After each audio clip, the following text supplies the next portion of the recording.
सृष्टि बचपन से ही दिखने में सुंदर नहीं थी, लेकिन अमीर बाप की बेटी सृष्टि पर उसकी माँ जान छिड़कती।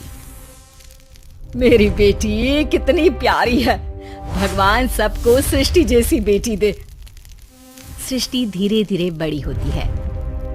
एक दिन सृष्टि की सहेली कहती है, तू दिखने में कितनी अजीब सी है, लेकिन मैं जानती हूँ हम सब में सबसे अच्छी शादी तो तेरी ही होगी।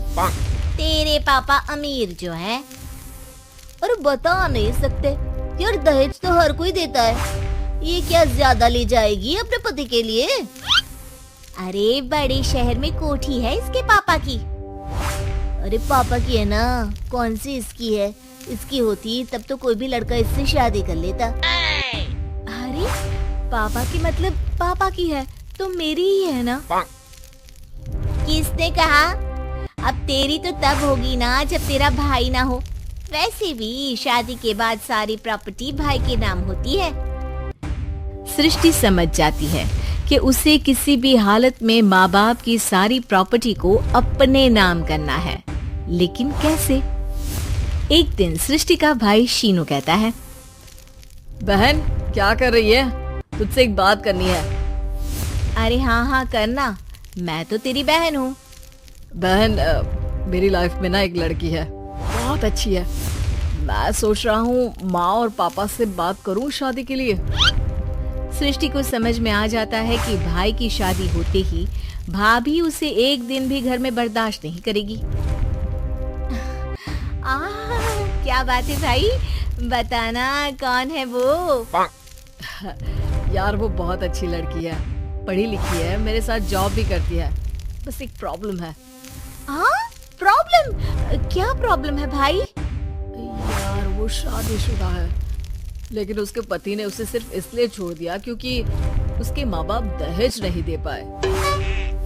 सृष्टि ये सुनकर न जाने क्यों खुश हो जाती है। अरे भाई तो क्या हुआ, लड़की तुझे तो पसंद है ना? शीनू को लगता है कि बहन उसे समझ रही है। वो इस बात से अनजान होता है कि उसकी बहन की मंशा पूरा घर हड़पने की है। सृष्टि अपनी माँ से कहती है, मम्मी मुझे तो बहुत चिंता है, पता है शीनू क्या कर रहा है? अरे क्या कर रहा है, वो तो काम पर जाता है और वापस घर आता है। नहीं ना माँ, वो यही तो नहीं कर रहा, बाकी सब कर रहा है। आपको पता है उससे प्यार है, और वो भी एक शादीशुदा लड़की से। ये क्या हो गया, मैं सोसाइटी में क्या मुंह दिखाऊंगी? अरे तेरे पापा तो यही कहेंगे कि मैंने ही उसे बिगाड़ दिया है। माँ देखो, मेरी बात मानो, पापा पर भी विश्वास करने की जरूरत नहीं है।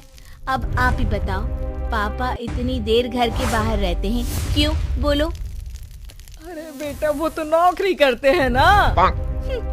तू बहुत भोली है माँ, पापा का ऑफिस तो 7 बजे खत्म हो जाता है, लेकिन देखो कितनी देर से आते हैं। अरे नहीं बेटा, ऐसी कोई बात नहीं है।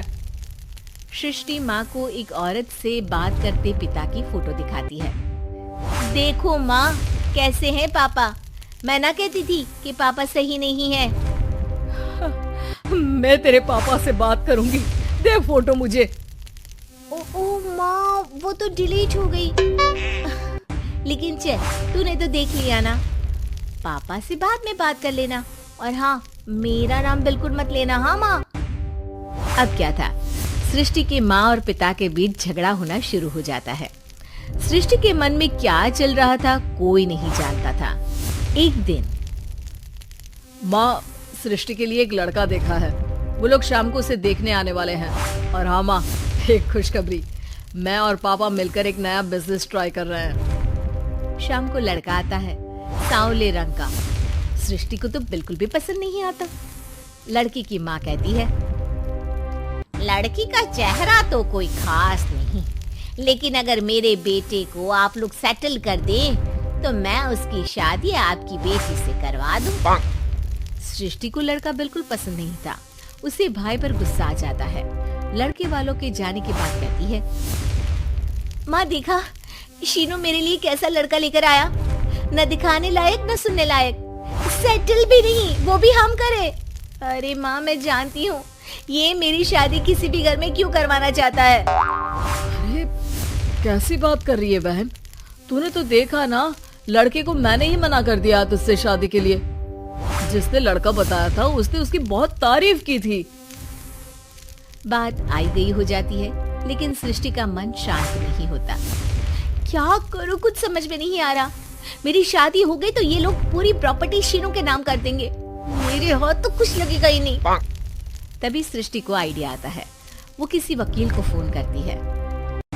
जी देखिए, अगर आपके मम्मी पापा का तलाक हो जाता है तो आपके पिता की आधी प्रॉपर्टी आपकी माँ के नाम हो जाएगी, फिर उसे वो किसी को भी दे सकती है। सृष्टि अब माँ को बेटे के खिलाफ भरती है। माँ, शीनू पर नजर रखा करो। वो जिस लड़की के प्यार में है ना, वो शादीशुदा है। यहाँ आएगी, सारा पैसा, रुपया, जमीन, जायदाद सब हड़प लेगी। पापा का भी हाल तुमसे छुपा नहीं है। ऐसा ना हो कि मैं और आप एक दिन सड़क पर भीख मांगे। हे भगवान, मैं तो जीते जी मर जाऊंगी अगर ऐसा हो गया तो। ऐसा हो गया नहीं माँ, ऐसा ही होगा।